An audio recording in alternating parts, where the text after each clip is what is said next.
बदायूं में दो मासूम बच्चों की हत्या का सच क्या है, ये अभी तक किसी को पता नहीं चल सका है और हत्या की गुत्थी और भी ज्यादा उलझ गई है। इसे उलझाने का काम खुद एसएसपी के बयान ने किया है।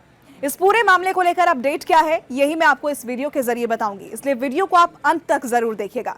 और अगर अभी तक आपने न्यूज़ 18 इंडिया के यूट्यूब चैनल को सब्सक्राइब नहीं किया है तो इसे जरूर कर लें।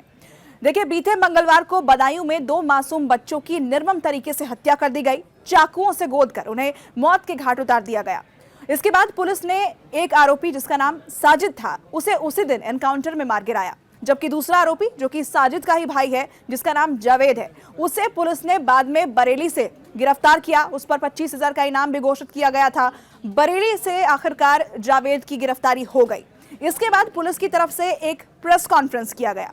प्रेस कॉन्फ्रेंस में पुलिस ने आरोपी साजिद, जिसे एनकाउंटर में मार गिराया गया था, उसे लेकर कुछ दावे किए और ये दावा जावेद के बयानों के आधार पर किया गया। पुलिस ने यह कहा कि साजिद के ऊपर ऊपरी हवाओं का साया था, यानी कि वो मानसिक रूप से बीमार था और यही वजह थी कि वो अक्सर अग्रेसिव हो जाया करता था। और ये प्रेस कॉन्फ्रेंस इसके बाद खत्म हो गई। लेकिन जो मूल सवाल था, जिसका जवाब परिवार भी जानना चाहता है, जिसका जवाब हम भी जानना चाहते हैं, उस सवाल का जवाब नहीं मिल पाया। ऐसा लगा कि मानो प्रेस कॉन्फ्रेंस करके घटना का खुलासा करके बस खाना पूर्ति कर दी गई हो। लेकिन असल वजह क्या थी इस मर्डर की? दो मासूम बच्चों की निर्मम तरीके से हत्या करने की वजह क्या थी? आपसी रंजिश वजह थी? कोई और वजह थी? वजह क्या थी जो परिवार भी जानना चाहता है? उसके बारे में कोई भी खुलासा नहीं किया गया। अब पुलिस की तरफ से जो दावा किया गया है उसमें एक दरगाह का जिक्र किया पुलिस ने और ये बताया कि जो साजिद था वो बचपन से ही उस दरगाह पर जाया करता था जिसकी बहुत मान्यता थी और वहां पर उसका इलाज चल रहा था। कई सालों से उसका इलाज चल रहा था क्योंकि वो मानसिक रूप से बीमार था और यही वजह थी कि इस बीमारी के कारण वो अक्सर अग्रेसिव हो जाया करता था। लेकिन जहां साजिद अपना सलून चलाया करता था, उसके आसपास के लोगों से जब बात हम लोगों ने की, जब मीडिया वालों ने वहां बात की, तो जानकारी ये मिली कि वो बहुत शांत स्वभाव का था और अगर वो इतना ही अग्रेसिव था तो इतने समय से वहां पर वो सलून कैसे चला रहा था? ग्राहकों से वो मिलता था, बातचीत करता था, वहां वो बहुत शांत स्वभाव का नजर आता था। दोनों भाई वहां पर काम किया करते थे और कभी किसी की कोई नोकझोंक नहीं हुई।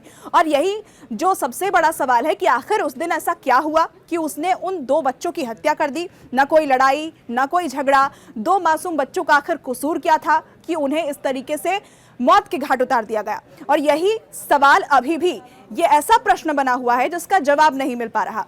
जब वो उस इलाके में बीते कई महीनों से, बीते कई सालों से दुकान चला रहा था, अपनी वो सलून का काम वो करता था, वहां कभी किसी के साथ उसकी कोई लड़ाई नहीं हुई, कोई नोक-झोंक नहीं हुई, तो आखिर अचानक से ये गुस्सैल प्रवृत्ति की बात कहां से आई? जबकि परिवार वालों का भी यही कहना है कि वो शांत स्वभाव का था, कभी ऐसा कुछ हुआ नहीं। और दूसरा बड़ा सवाल जिसका खुलासा पुलिस अभी तक नहीं कर पाई है, जिसके बारे में जानकारी पुलिस नहीं दे पाई है, क्योंकि वो सलून में काम करता था और उसने उन दोनों बच्चों की जो हत्या की वो भी चाकू से की। चाकू से 23 बार वार किए गए। पोस्टमार्टम रिपोर्ट में इस बात का खुलासा हुआ है। लेकिन पुलिस ने कहा कि उसके पास से तमंचा मिला है। साजिद ने पुलिस के ऊपर गोलियां चलाई, तमंचा बरामद हुआ और तभी उसका एनकाउंटर किया गया। यही दलील पुलिस की तरफ से दी गई है। लेकिन जब हत्या उसने चाकू से की तो तमंचा उसके पास कहां से आया?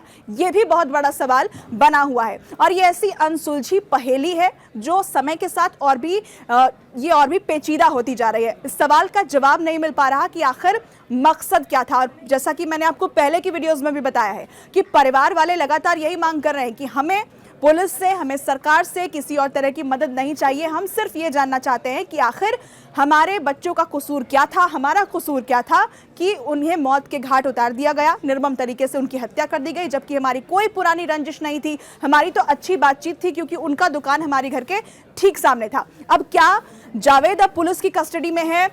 जावेद के साथ जब पूछताछ होगी तो क्या इन सवालों के जवाब पुलिस दे पाएगी? क्या सटीक इसका जवाब मिल पाएगा कि आखिर उन बच्चों की हत्या के पीछे मकसद क्या था? क्या इसका जवाब कभी सामने आ पाएगा? यही बड़ा सवाल इस वक्त बना हुआ है। आपको यह वीडियो कैसा लगा और इस पूरी घटना को लेकर आप क्या सोचते हैं? कमेंट करके जरूर बताइएगा।